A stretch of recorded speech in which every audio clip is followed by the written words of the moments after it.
Good afternoon, everyone, and welcome to the Awakening Workshop. I'm Rosa Cheng, founder and Artistic Director of the Vancouver Cantonese Opera. And Vancouver Cantonese Opera was incorporated in June 30th, 2000. So it's 25 years old now. I'm not 25 years old, I wish. And so starting from 2022, we started Fusion Opera. The first opera we had, Prop Master Stream, is a true story of a friend of mine. So now we are on the second Fusion Opera. Okay, so, and also I'm going to introduce you to Professor Xu Shang. Professor is in Beijing. Like, he is a professor in Beijing, one of the university, and I connected with him, and it's with honor that he agreed to be our projection designer, and also his student, Yang Yi, is helping us to design the poster. So I'm going to show you the poster, how we started with, and then progress with all the discussions, and the meaning, why she designed that way. And then, okay, and we are also going to introduce to you our Cantonese opera playwrights and librettist in Hong Kong, Leo Lee. Everything is going to be, because like this is our third workshop, and I'm not sure how many of you have been to our 2 workshops previously. So I would like to thank all the sponsors we have. Without their financial support, it's impossible for us to have this kind of creations. So the Canada Council, the British Columbia, BCAC, and the province of BC, and City of Vancouver, and they are very generous with support from them, and also we have support from the Vancouver City Theatre. So when we use the theatre, like Vancouver Playhouse, Annex Theatre, we can apply for grant. And also in the City of Vancouver, we have many supports. Like we can apply for a grant for the transit shelter. So we can put our poster on the transit shelter. So during a certain period of time before our show. And then we also get funding from Metro Vancouver and also SFU David Lam Center. And we'd like to thank Vancouver Moving Theatre and the Heart of the City as our partner. Anyways, and also we are a partner of the Chinese Canadian Museum. So we are really very lucky to have them as our partner. Okay, so, this is just a brief history of our Vancouver Cantonese Opera. So we have dedicated in Vancouver in Cantonese Opera for 25 years. And then the beginning of this year, last year, we had our show called The Lioness Roars. It's a long play of the Cantonese Opera. And at that time, I informed the audience that will be my last long play of the Cantonese Opera. Because we've been trying very hard for 25 years, trying to preserve and promote it to the mainstream audience. But because Cantonese opera is Cantonese dialect. And then although we have English and Chinese subtitles during the show on a projector, still is kind of long because it's 3 hours long. For someone who have to read the subtitle for 3 hours is very tiring. So then, and also because of the aging of our core audience and not enough young audience. So now we still do Cantonese opera. Next show will be next year, March. But we are trying to do fusion opera.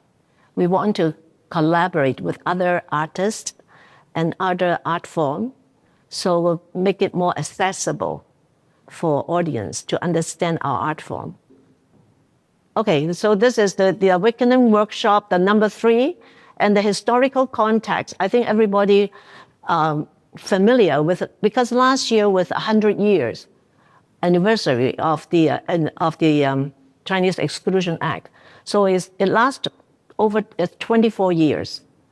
Okay, so this is when any Chinese came to Canada, they have to pay a head tax, And they have to have this kind of certificate after they pay the head tax. At that time, it was $500. Imagine 100 years ago, $500 Canadian. Even now, $500 is a lot to me.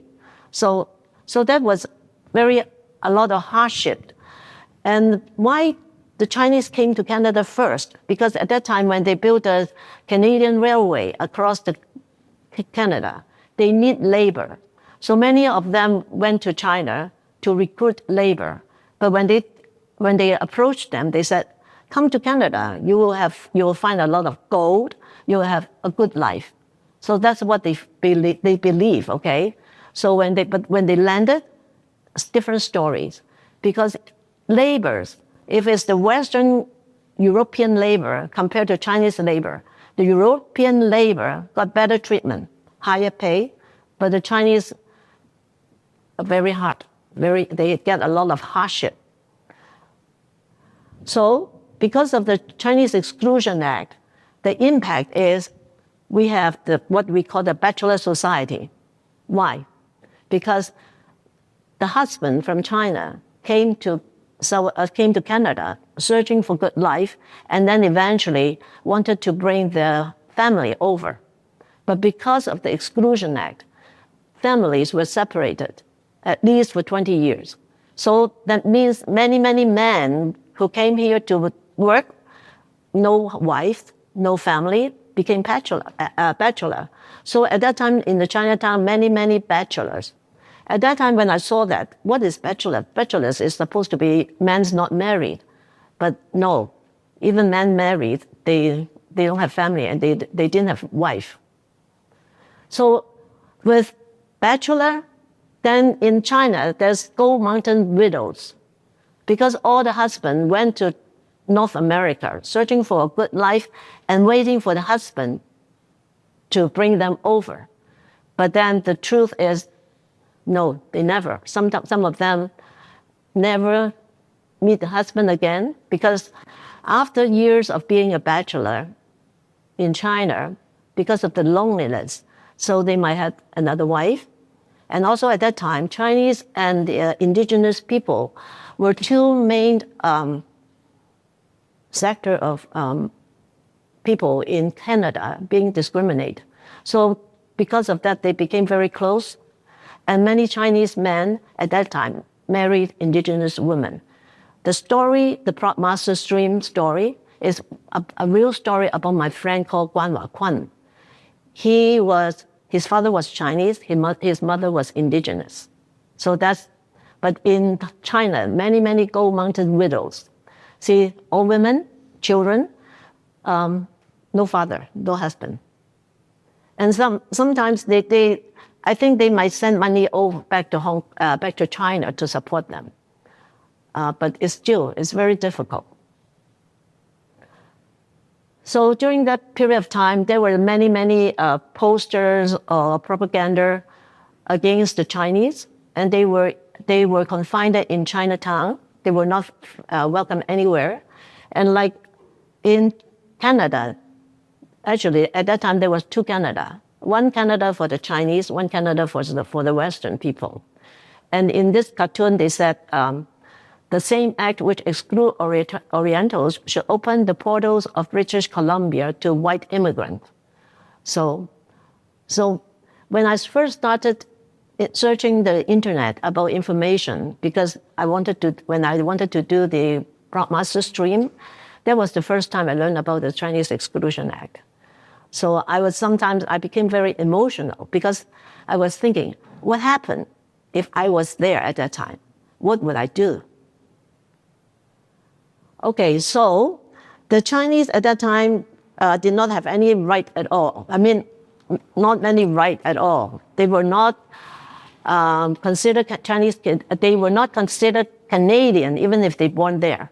So they have to get an ID if they want to go out, and the policeman may check their ID. If you did not bring your ID, then you will get fined.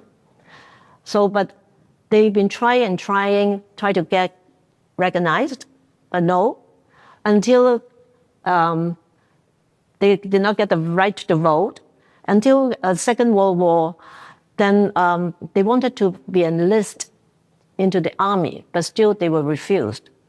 Then eventually, only at the end, almost at the end of the Second World War, see, you can read, the British was fighting with the Japanese, and they asked Canada to provide them with some secret army, Face of Orientals, as the secret army in the fight against the Japanese at that time.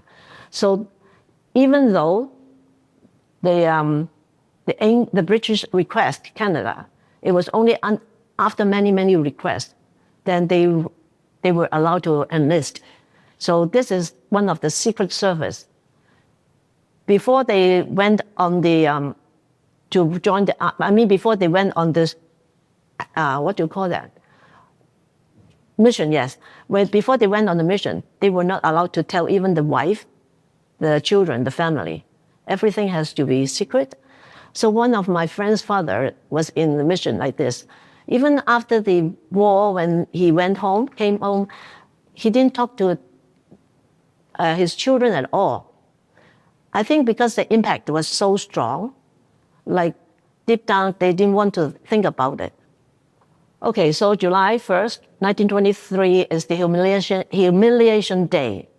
For nowadays, for Canadian, it's a Canada Day. But at that time, for the Chinese, it was the humiliation day because that's the day they adopted the Chinese Exclusion Act. Okay, why we do the awakening story, why it matters. So, well then to tell you about the Exclusion Act, how the Chinese Canadian was treated and how they were in such a hardship. And so in this opera, we are not focusing on the hatred side.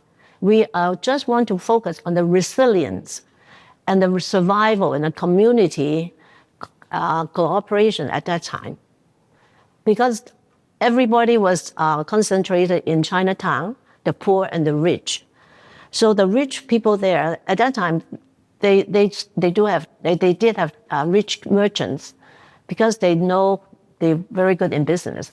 So the rich helping the poor, they use their own money to make the communities, like the water system, sewage or something, to help so everybody can live better.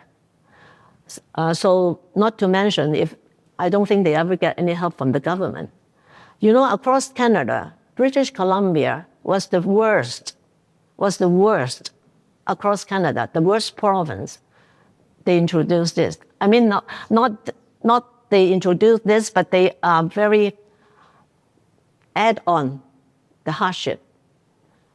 Okay, so that's why we want to have the awakening, to tell it. Okay, Stephen Atkins. He's a professor at Capilano University. I met him because he phoned me one day and asked me to do a workshop to his class. So we went, and he's a very, very nice guy. Always very soft-spoken and smiling. And then, but he is very, he's famous. He traveled everywhere to give workshops and have students all over the world. The awakening is set for in Vancouver's Chinatown in the years of World War II. Chinese Canadians are persevering with the Chinese Exclusion Act and continuing to contribute to their communities in spite of the systemic injustice. The Exclusion Act came out of the head tax, which was established in 1885, and it was designed specifically to exclude Canadian-born Chinese from voting, from having citizenship rights that regular citizens enjoyed, and also from entering professions. So doctors, lawyers, engineers, as Rosa was saying, were off limits. Well, this became a little bit of the thing that shook it up was the war. We had two Canadas. We had Canada for European people and Canada for Chinese people. The Chinese were initially barred from even enlisting in the war, which would have given them more rights. So what happened was in 1944, a very significant thing happened, and that was that England decided to enter war with Japan. The service of these people highlighted the hypocrisy and catalyzed post-war policy changes, including the repeal of the Exclusion Act eventually, and granting Chinese Canadians the right to vote in 1947. So our story and our plot line is set in this time of upheaval, of conflict, and of hope. And I'm really kind of vibing in with Rosa. Every time we check in with each other, I get a different sense of the emotional landscape of this story, and the sense of hope and the sense of dreams for people. And I think rather really smartly, Rosa has set much of this in the Sing Q Theatre. And to me, theatre has always been the place where dreams are expressed and hope is manifested. So the political setting is simply the backdrop, really, for a story of friendship, of true love, of self-discovery, and the courage to stake everything on a dream for a better future. So it's really a story about youth. Over 6 acts, the lives of the following characters, who you'll see in the following slides, intertwine, profoundly transforming one another and creating lasting change. So here we have main hero is Peony and her friend May, who are 2 actresses. Peony and May have just immigrated to Canada, and they perform at the Sing Q Theatre. Their journey to a new life is tainted, however, by this looming threat. As many people know of the history of immigration, that there was a very hefty head tax that usually couldn't be paid by the immigrant and had to be sponsored. So they had this very, very big financial debt that they owed a certain person. The other thing that's a very interesting character point for Peony is that she was one of the daughter of a father who was one of the bachelors who left them. So she learned English at a nunnery, at a convent. This is the man who sponsored them, Jack, who has some underworld affiliations, the local crime lord, in fact, with friends in high places. His presence in Chinatown is a dark cloud that puts a pall on the community and the self-esteem of Vancouver's merchants and the residents of Chinatown. And here's our other hero, the romantic hero, James. He's not currently an engineering student. He aspires to be an engineer, but he's taking classes. And he's a student from Calgary, Canadian-born. James is idealistic and a romantic with a deep sense of justice, and he works hard at achieving a good education to build a brighter future for himself and others. But his heart is instantly captured when he sees Peony performing at the Sing Q Theatre, falls instantly in love, even though to his friends, no, I'm not really that. His friends from school include Kevin and Connie, his own sister. They are actually a bit of a couple. They're dating right now. So all these characters converge in a scene at the Sing Q Theatre during a performance by Peony and May. But the evening is spoiled by the gangster Jack, who behaves belligerently and taunts Peony and May about knowing the money. And of course, Kevin, and especially James, are quite offended by his behavior, which erupts in kind of like a rumble. There's a kind of a little bit of Grease is going through my head right now. Or maybe the West Side Story, with some ideas of using different fight choreographies and musical stylings. But our characters, as Rosa had prompted, we're not dwelling on injustice. We're not dwelling on hate and dismay and so forth. We're dwelling on the fact that these are young people and they live lives. And just as the youth of today, they're obsessed with current technology and the latest crazy music, which includes the radio and jazz. So this is going to lead us to have a swing dance scene in the streets of Chinatown.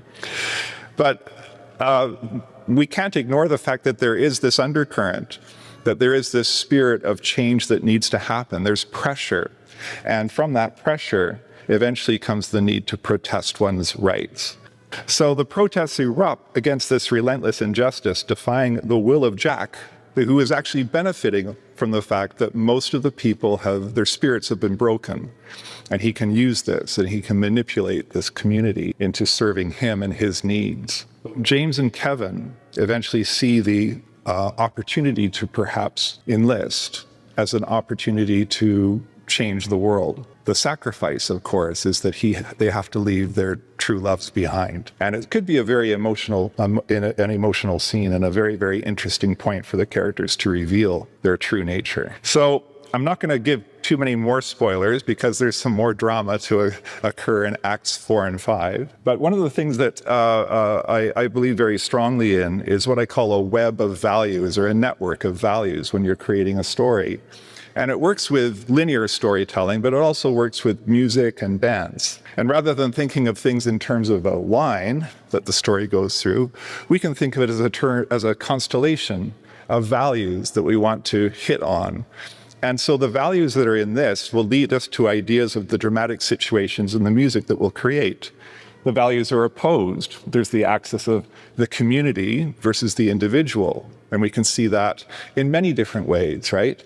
A person bemoaning or feeling grieving for their own past versus their commitment to the people around them and to the friends that they're making. Or in Jack, who sees the community as his wedge to make himself successful and wealthy on the backs of others, versus the community that he should be helping out, like the models of the merchants and the very successful wealthy people. There's passion versus indifference, and conflict versus a shared hope, right?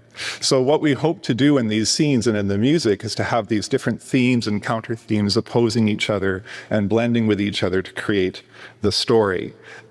This is the very first time I've ever written for an opera of any kind, so I'm very, very happy and very lucky to have experts around me who will grow my world and give me a new kind of garden to play in. I'm using a lot of metaphors here. And so I find that music is probably a very, very interesting medium rather than simply dialogue or simply storytelling. Music has far more opportunities to employ metaphor effectively. So this is a story, I hope, in a world where I'm doing the pitch for the movie, where traditions bring people together for a strong future, and a quiet revolution transforms the pain of the past into hope for the future. So looking into the future, as I said before, I feel very good about our collaborative energy that we have so far, because we don't really know what we're doing, but we all have a strong faith in our own backgrounds, but we're not exerting or imposing that on each other. And we're inviting sort of this creative alchemy where distinct elements of two cultures intermingle. My performance culture isn't any one culture. I don't really come from a monolithic thing. My background is that I'm English, I'm a UK citizen, and I'm a permanent resident of Australia. And in going between those two places, I teach here in Vancouver. So my background is very multicultural, and especially in Asia, in Australia rather, it's very Asia forward, Asia facing. And so many of my collaborative opportunities there have been with Chinese and Japanese theater companies and dance companies. So I bring with this, bring to the mix a kind of broad scope of references and a willingness to play and to have fun. And I have a very strong faith that what we have coming up is going to be energetic and entertaining, so that we can bring more people in and enjoy the vocabulary and the aesthetics of Cantonese opera.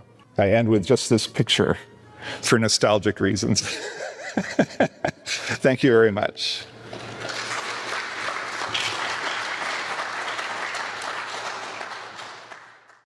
So this is work that my partner, also a board member on Vancouver Cantonese Opera, together we undertook. We were quite surprised to realize when we first moved to Vancouver from Ontario that there were depending on what time of the year or what point in the year that we're looking at, 3 Cantonese opera theaters within the city of Vancouver, which all are gone to this day.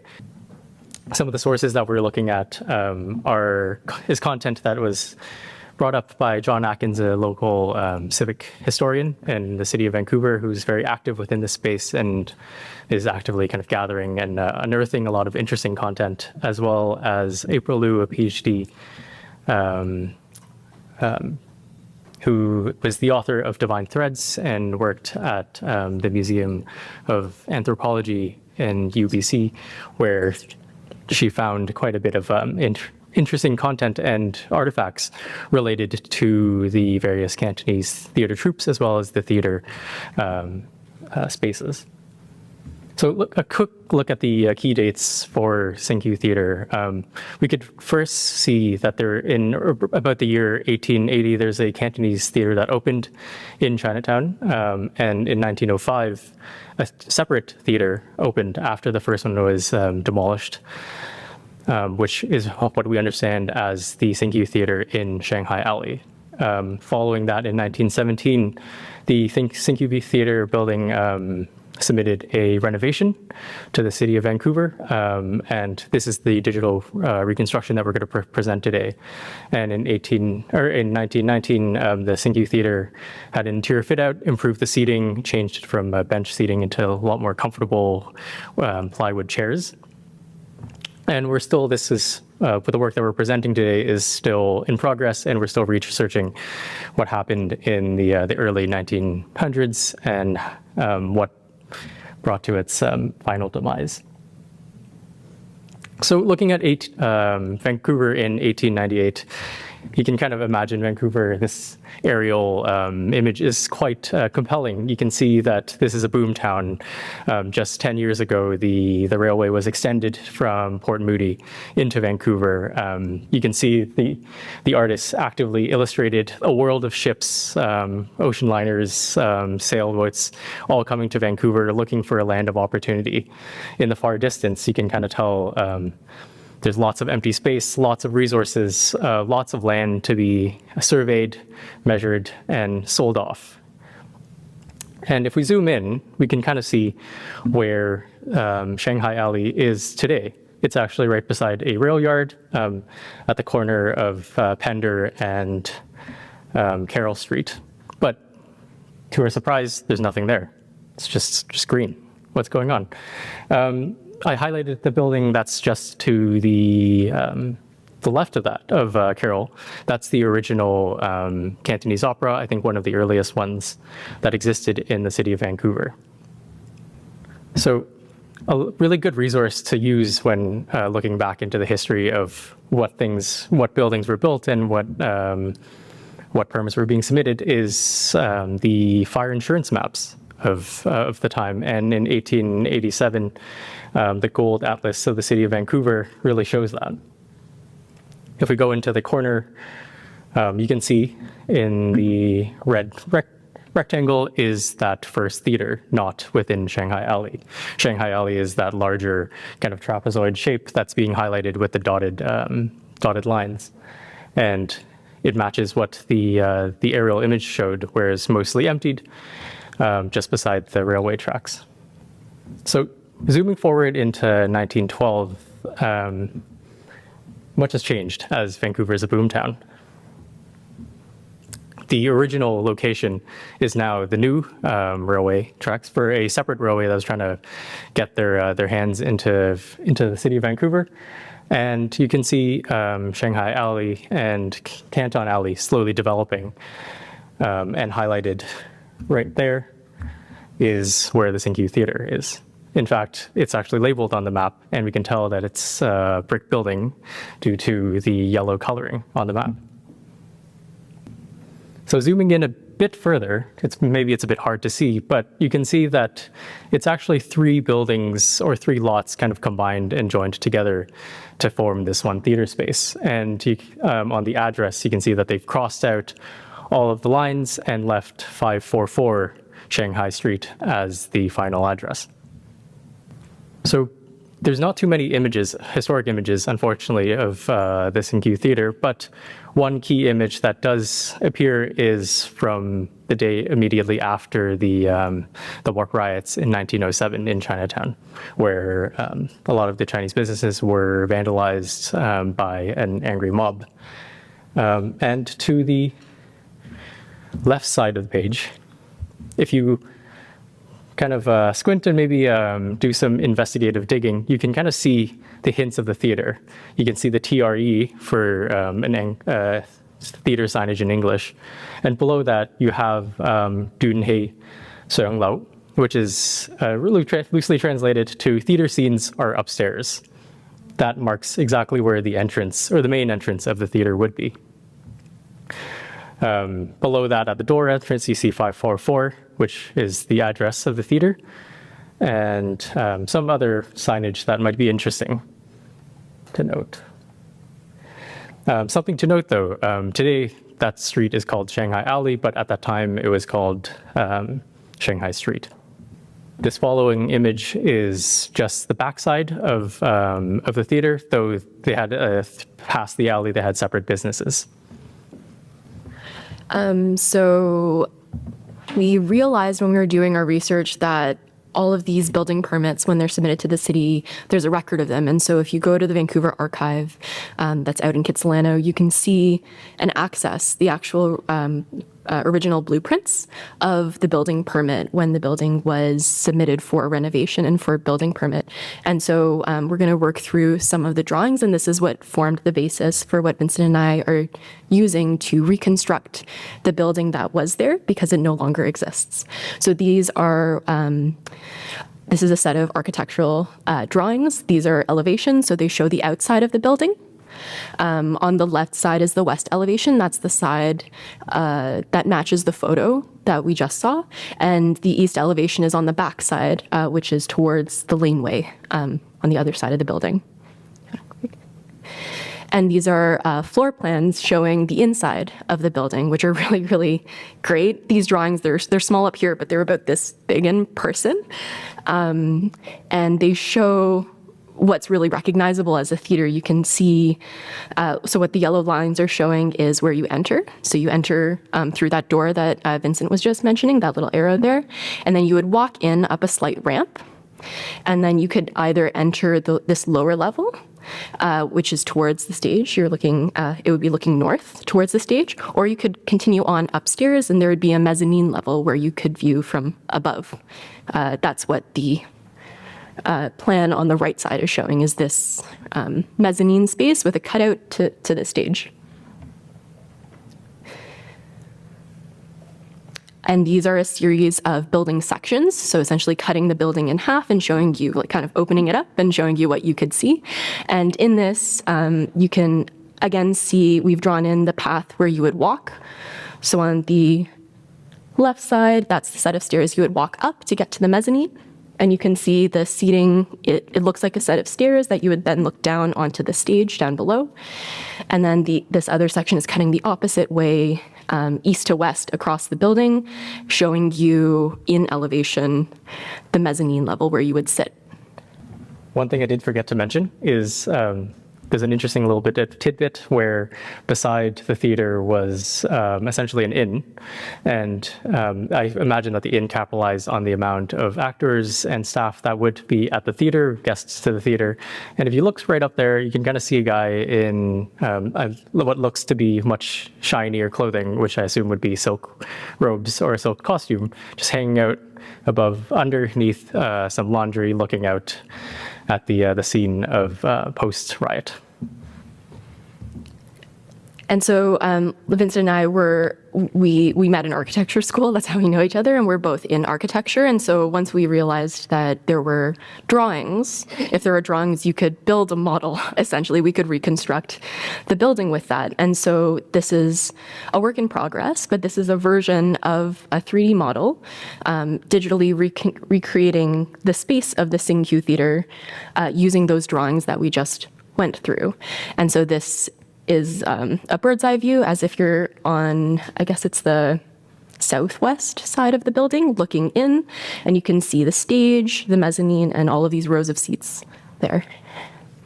This would be the entrance, approximated, and this is another section sort of showing the three-dimensional space of the theater. It's for a very small, actually, could we go back to the fire insurance map? I think most surprisingly in this research, yeah, this is perfect. You can see here, the theater is actually only half of the block. There's the whole laneway in there between Shanghai Alley, as we know today, and Carroll Street. And so this theater is quite small. It's small this way and it's small this way. Move back to the section. But it looks huge inside. There were a lot of seats. It was crammed quite tightly with seating. These are just some views of this reconstruction. We're assuming bench seats, but as Vincent mentioned before, in 1919, it underwent an interior renovation to add theater seats. More views of the interior. As if you're a performer in the space looking out towards the audience, you can see those who are on level 1, people who are on the mezzanine level, and then beyond on the balcony level. So. Yeah, and then this is a view from the mezzanine looking down, and it's an artistic rendition because we're still trying to confirm, what were the materials that were inside. We're assuming it was wood. This railing, for instance, it's noted as a V-joint railing. Neither of us is familiar with that term, so we have to research it a little bit more. Yeah, that's the space. And so these are the 1919 alterations, and this might be a future iteration of the project where we try to model this out. This is the same building, the same exterior, but they just changed the configuration of the seating. So to maybe bring a little bit more texture to the clay renders that we did, a lot of the props and the stage spaces were quite rich in terms of decoration for the sets. This is an image of a theater troupe, potentially in Xinqiu Theater in Vancouver. It's not quite confirmed, as there were multiple competing theaters. It's a little bit hard to dig and find quite accurate information on which theater this is representing, but you can see there's a lot of very kind of diverse costumes as well as sets where it wasn't necessarily just Chinese themed spaces, but they're representing kind of neoclassical spaces on set as well. Is that the real Xinqiu Theater photo? That one? It's in Vancouver. We're not quite sure. We can't confirm. But the space is quite similar to what we're showing. These are scenes from within a theater. We can tell for certain that the bench seating of those very serious men with cigars and suit and tie is in fact in Xinqiu, because the seats do match the renovation seats in design, and the column to the back, you can tell, also matches the circular columns that were used and replaced. So zooming into the future again a little bit, in 1952, post-war Vancouver, they've done away with the hand-sketched fire insurance maps and started taking aerial photos of their spaces. I think also commissioning warplane pilots and photographers to take these images.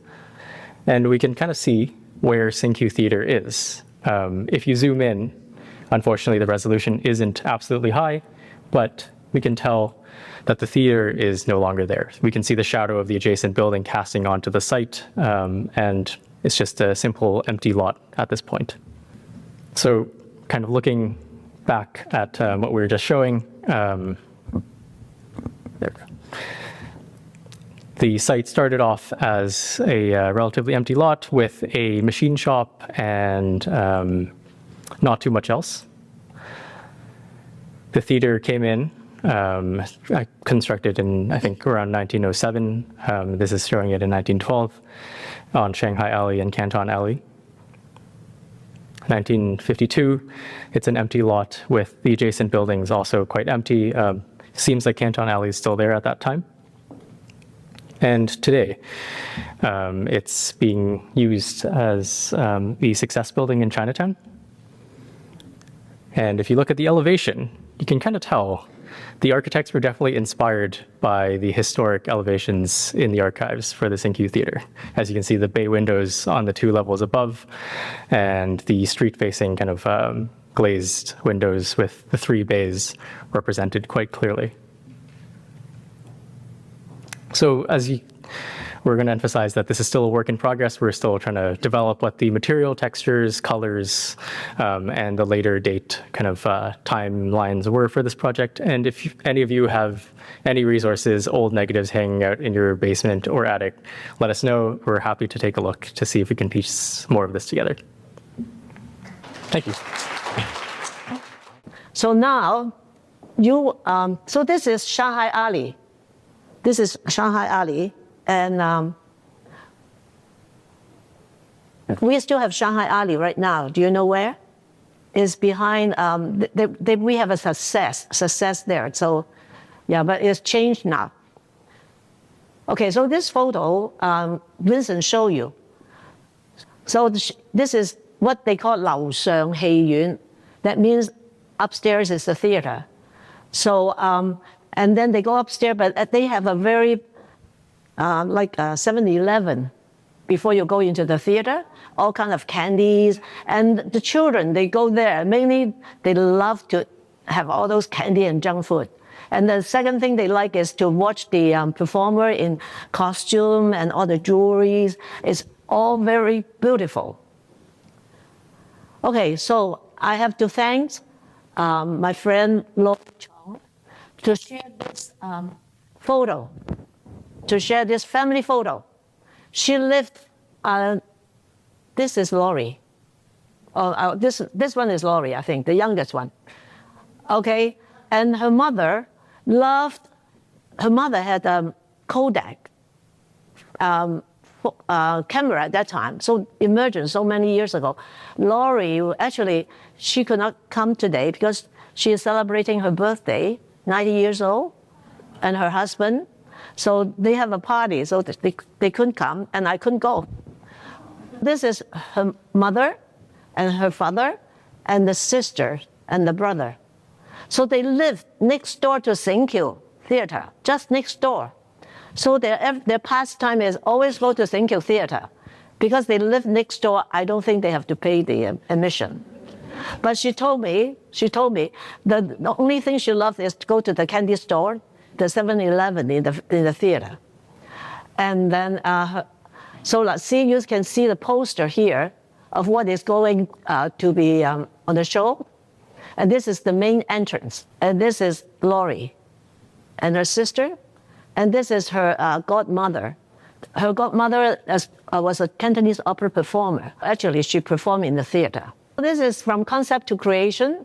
I would like to introduce to you Professor Xu Shang in Beijing and his student, Yang Yi. Yang Yi is the one designing the poster for us and under the guardianship of the professor. So this is Yang Yi, his student. Yang Yi, the student, did a very good job because I just gave her the information and then she can imagine something like this. I think it's very hard. They are very talented. Now, Peter, our composer. See, I told you, I believe in destiny, and I believe if you dream or if you pray, you get your wish. When I started doing the prop master stream, Cantonese opera is no problem for me. Then it's a fusion opera, so we need someone to compose music for the mother, the indigenous mothers to sing. This is Peter, okay? I prepared a little video, so I'll let myself talk about it. Hi, and welcome to the Awakenings workshop. My name is Peter Tam. I'm one of the composers of the musical for the opera. I think of it as a musical because, in a way, the opera, the way it was written, it's almost a combination. That's why we call it fusion opera. It's a combination of Chinese opera, musical theater with dances and then music. So it's a mixed bag that tells a story. Now, sorry I couldn't be there at this time. I'm gonna maybe I'll try to show up a little bit later. I have some emergency family business today. So what I've done today for you is I have prepared a couple of songs. I have recorded them. So I put a little video clips together to show you, and I talk about them. And the first song I'm going to show you is the opening song. So the opening song has a beat that's like a little bit of a swing, because this takes place in the 1940s. So it's a period of Lindsay hop and swing dance, and so it's got a little bit of a swing beat,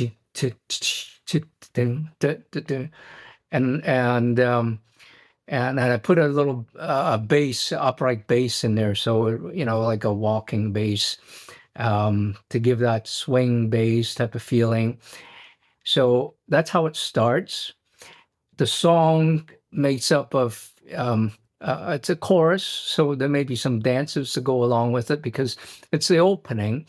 It's an opening scene where everybody is trying to they're gathering at the theater, and at the same time on the street trying to get people to come to the show, come to the theater.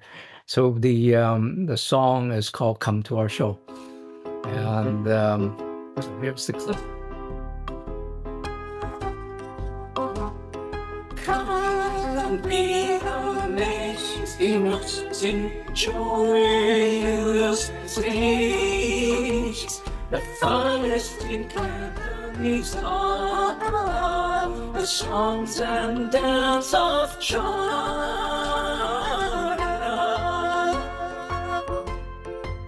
We call this big cat. Come to the show. Come, everyone. Come see my show. Where is it? It's at the Thank Theater, Shanghai Alley. One step forward, two step back. That's a common fact. And if you don't know that, well, my friend, you don't know Jack. Come to the show. Come, everyone. So the song is it's just a small part of it. There's a lot more to it, and there's a whole bunch of parts where the music is playing in the back, and there's the actor will be saying their lines during it, but some of them are lines going to the beat. So it's sort of like a big opening number. Now the next one, and then there's a whole bunch of smaller songs in there, and another big one that I've just finished working on is really just creating a beat that there's a scene where the two groups are kind of like a clash, like a West Side Story type of dance, and what they're going to do is they're going to be dancing and tap. So I'm creating a beat that you can tap to. So we're going to have a choreographer. Hopefully she can work with this beat. There's not a whole lot of music to it. It's really just a lot of percussions and drums and kind of work with the bulk of the sound is really going to be coming from the tap dance shoes, right? So it's a tap dance. So yeah. So here's the tap off.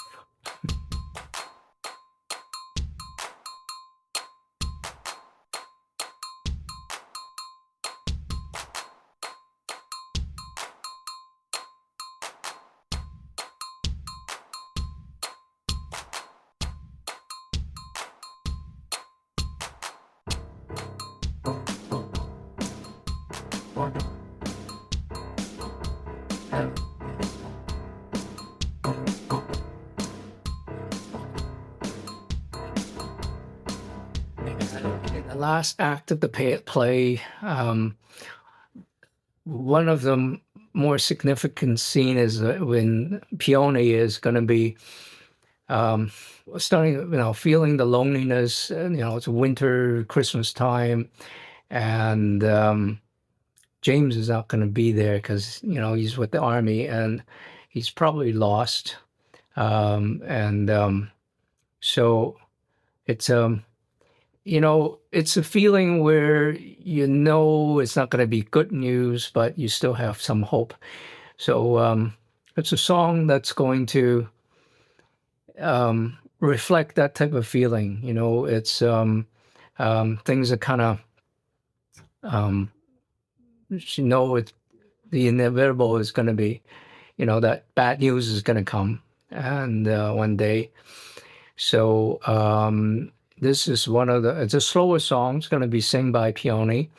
Now, you hear the song in my voice because I've written it in the way that I would sing it, but it's going to be, scale up so that Rosa is going to be playing Peony, that she can sing it.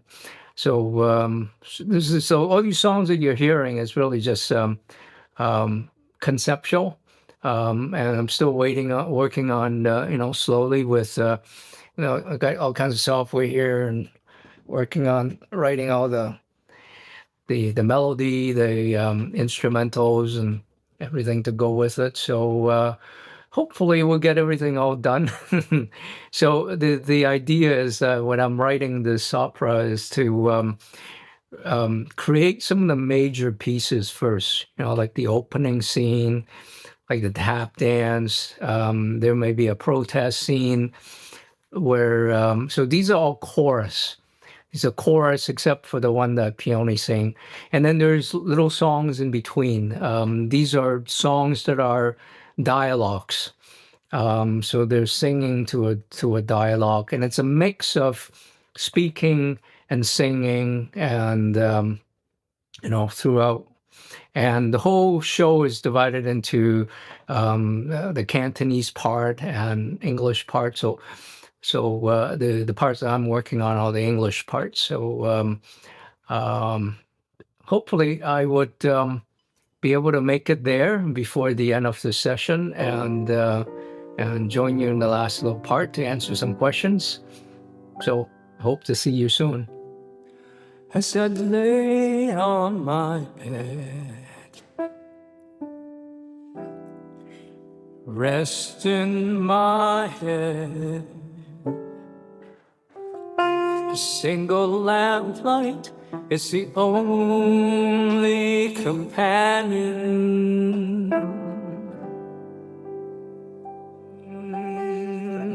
But the darkness fades when dawn will rise. From ocean to trouble we claim the prize. The journey is long, but our hearts are strong when awakened. We sing a happy song. So that last song, I still got a lot of work on it, but the time between making that video and today, I wrote another song, which is a duet that Peony and James are going to sing as a duet. And it's a song about getting the news that he is accepted into the army and at the same time getting the news that she's having he's going to be a father.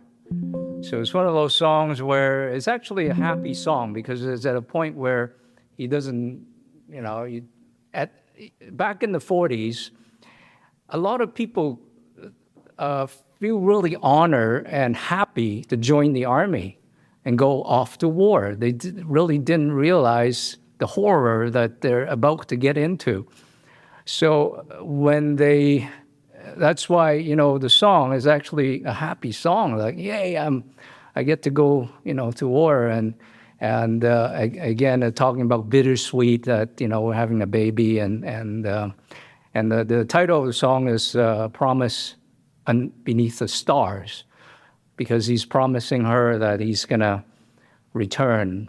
And I don't know if I should give him the sad news about the rest of the story, but and then also there's one more song after that Peony will be singing, what we call a torch song. It's she's the sadness and everything starts sinking in, and it's another Christmas that James is not returning. So that's when the whole mood becomes more somber and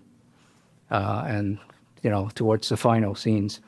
So yeah, that's what I got so far. And does anybody have questions? I think I sort of put a few things out, and these are.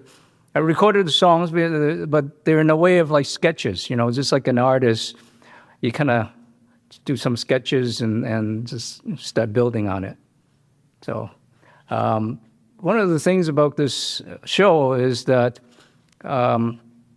the the music that I'm working on, I really just working with a lot of the swing beats.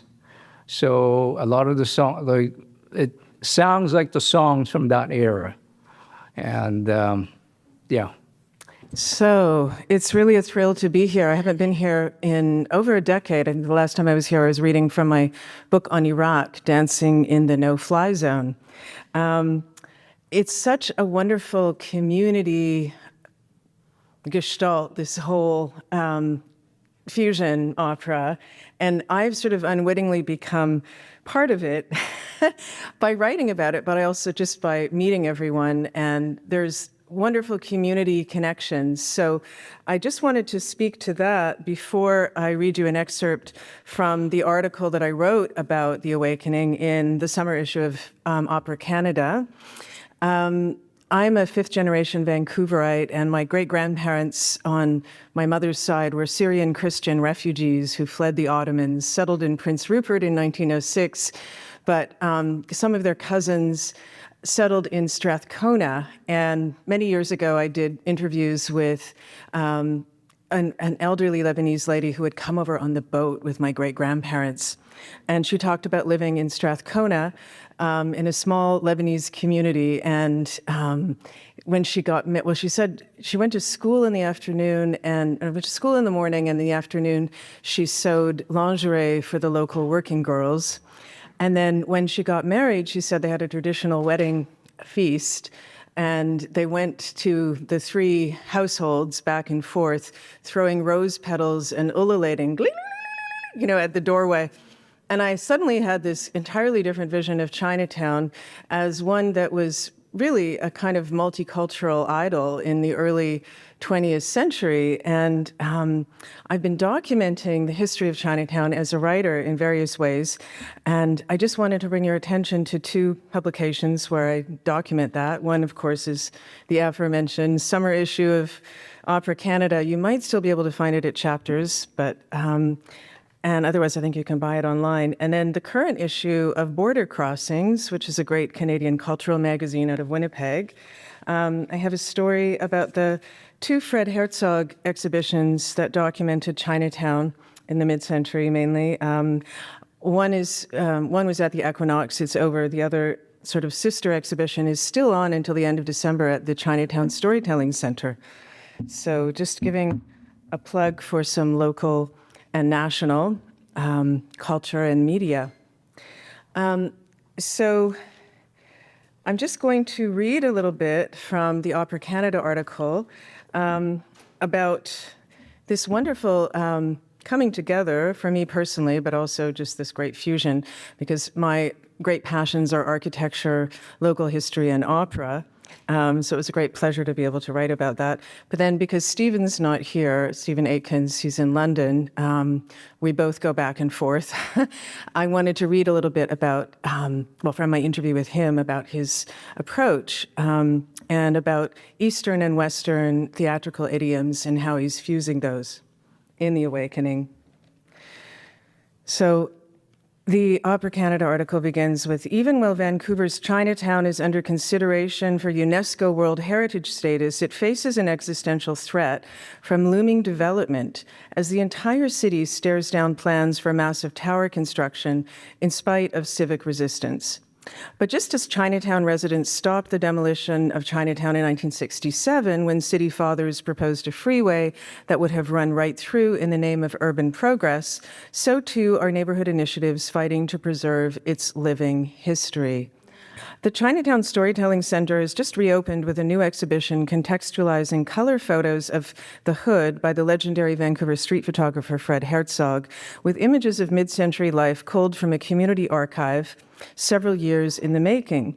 If you're lucky, you'll get a personal tour from the likes of local treasurer Maurice Wong, who regaled me with stories from the good old days when he and his friends, as young boys, would sit at the back of the local synagogue during weddings or watch as the local rabbi adapted kosher law at his uncle's shop selling live chickens for slaughter.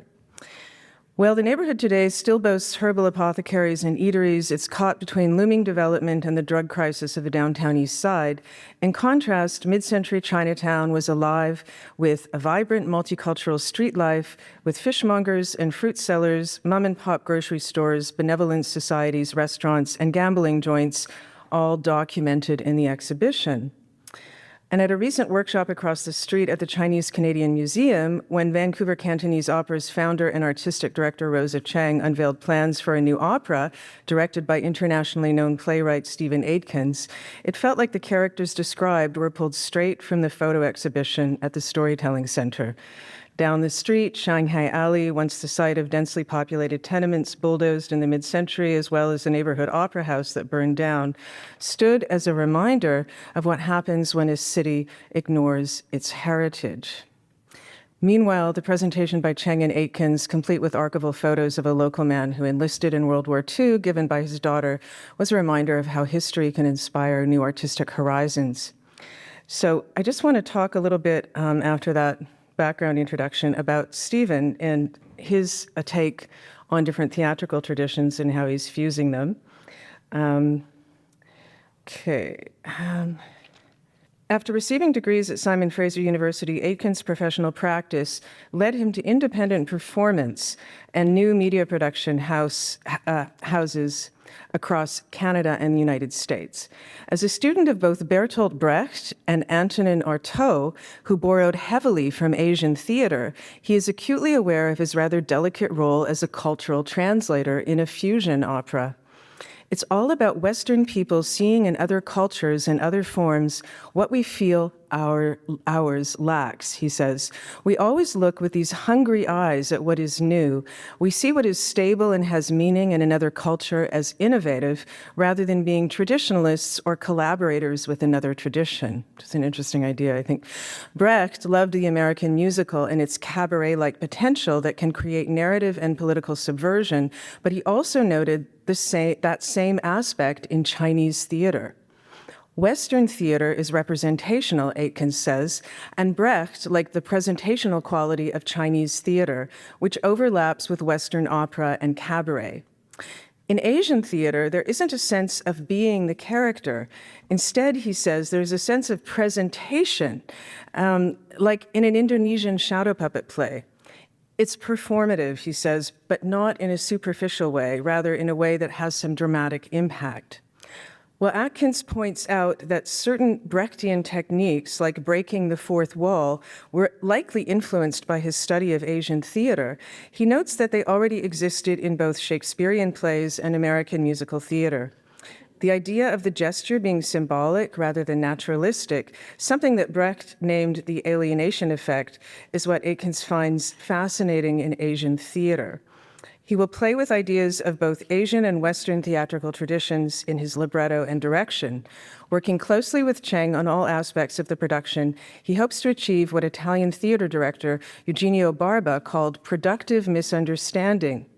Although the two don't share the same cultural references or experience, they have much to learn from each other. It's a situation where you're living and creating within each other's worlds and developing meaning through that. Rosa's world and my world are different culturally, but we are both Canadian and we both share Canadian history. I can see the pride in being Canadian. I can see the sacrifice of going and fighting in a war for Canada. Being from a marginalized community myself, I can see the struggle to be heard and to be seen as equal. Their collaboration, says Atkins, is about constantly making little tiny steps forward.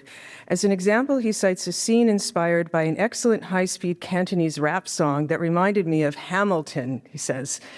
I showed Rosa a few scenes from Hamilton, but she didn't like the melodies because they're too flat. Not having the same cultural references, he says, is part of the struggle, but it's also part of the adventure because you can introduce each other to new experiences. Cheng notes her own struggle with reducing traditional Cantonese opera to a more condensed form and toning down the dramatic gestures. For Atkins, the process was not dissimilar. He began writing the libretto by dedicating 6 or 7 pages to each act with a very long Western-style story that included dialogue. So we had large dialogue overloaded with subplots and character development and allusions and metaphors, and then we had to reduce it back into a musical form that worked for Cantonese opera. The process of reduction, expansion, and reduction is still ongoing, he says, following the presentation of the Chinese Canadian Museum and moving into a community workshop this fall, where they will cast many residents as chorus members. So I will leave you with that, but I just have to say, I'm holding out for a cameo as one of the Lebanese neighbors. And I have to say, this whole celebration of community is so important, especially right now when we have to be incredibly vigilant about the rights and privileges that we enjoy. And remembering my own great-grandparents who wouldn't have made it if they had come a few years later into North America. Their passport was stamped Asiatic because they were Ottomans. So just something to remember. And I'm very happy that you're doing this, Rosa. You're a really inspiring lady. And thank you for bringing everyone and all these different elements together. I can't wait to see the production and review it.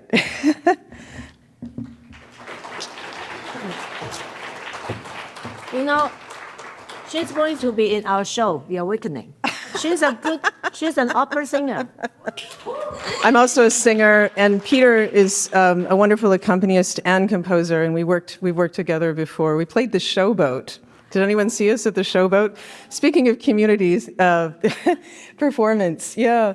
So thank you so much, and good luck. Thank you for coming. Yeah, Thank you for your it's my support. pleasure, yeah. And also, we are talking about our next collaboration. She's going to be the barbarian queen, and I'm going to be the Chinese right. princess. We worked this out. I'm going to be the barbarian queen in the next production. I love it. I've got the costume planned already. Okay, thank you. Thank you. We are very excited to have 6 very young ladies and gentlemen, and they will be doing the stage reading for us for the Act 2. Careful, please wait to get back to the shop in one piece. Hey, James, there you are. Date night again, right? Yeah. Beanie's late because she's been teaching all classes. And she comes for me, so I can come here. You missed another CPA meeting, Romeo. Don't worry, we'll catch you up. We decided to move forward with the rally. We can't stay silent any longer. What day will it be? Sunday, of course. Everyone will be in Chinatown. The streets will be full of families. They'll see us, hear us, and we will be impossible to ignore. Where? The busiest corner. We'll hold it at Main and Pender. Then we should start making signs and organizing our members. The Youth Chinese Benevolent Association will rally support for all the shops in Chinatown. And the business owners will stand with us. Just then, Peony enters briskly, her cheek all swishing.